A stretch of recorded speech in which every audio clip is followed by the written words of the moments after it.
Good day, everyone. Welcome to Hope and Strength for the Journey. Our scripture verse for today is found in the book of James chapter 5 verse 16 says, "Therefore confess your sins to each other and pray for each other so that you may be healed.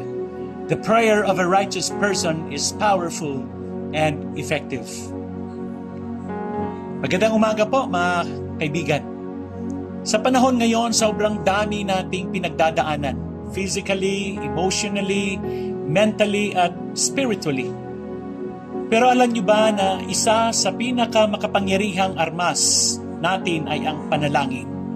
At hindi lang to basta dasal sa sarili, kundi panalangin na may kasamang pagpapakumbaba at pag-amin ng ating pagkukulang.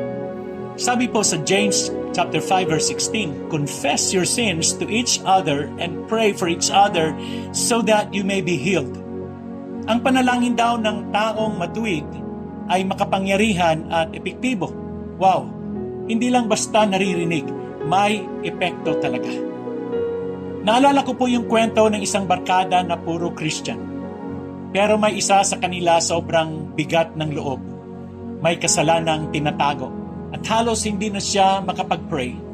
One day, naglakas loob siyang mag-open sa mga small group. Iniyakan niya talaga yung guilt niya. Alam niyo kung anong nangyari? Hindi siya hinusgahan, pinag-pray siya. Hindi lang siya gumaan, pero unti-unti siyang gumaling sa depresyon at guilt na bumabalot sa kanya. That's the power of honest confession and united prayer. Amen. So paano natin ito maisa sa buhay? Una, maging honest tayo sa sarili at sa Diyos. Ibig sabihin, hindi natin kailangang itago ang kasalanan kasi alam na niya yun. Pangalawa, humanap tayo ng mapagkakatiwalaang kaibigan o leader na pwedeng makinig at mag-pray para sa atin.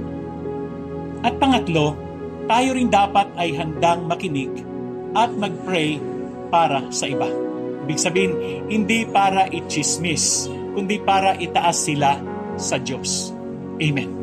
Tanungin natin ang sarili natin ngayon. May kasalanan ba akong itinatago na kailangan ko nang aminin sa Diyos at sa isang taong mapagkakatiwalaan? Kanino ako pwedeng lumapit para magpatulong sa panalangin? Ako ba ay mapagkakatiwalaang tagapamagitan sa panalangin para sa iba? Amen. Tayo po ay manalangin. Panginoon, salamat po sa paalala na may kapangyarihan ang panalangin ng taong matuwid. Inaamin namin, Lord, na minsan nahihiya o natatakot kami mag-open ng struggles namin. Pero salamat kasi hindi mo kami hinuhusgahan. Gusto mo lang kaming mapalaya. Bigyan mo kami ng lakas ng loob na magpakumbaba, magpatawad, at manalangin para sa iba. Gamitin mo po kami bilang instrumento ng kagalingan ng iba. At sa lahat ng ito, ikaw ang maparangalan. In Jesus' name, Amen. Remember, healing, whether emotional, spiritual, or physical, can begin the moment we humble ourselves and pray together. God bless you and your family.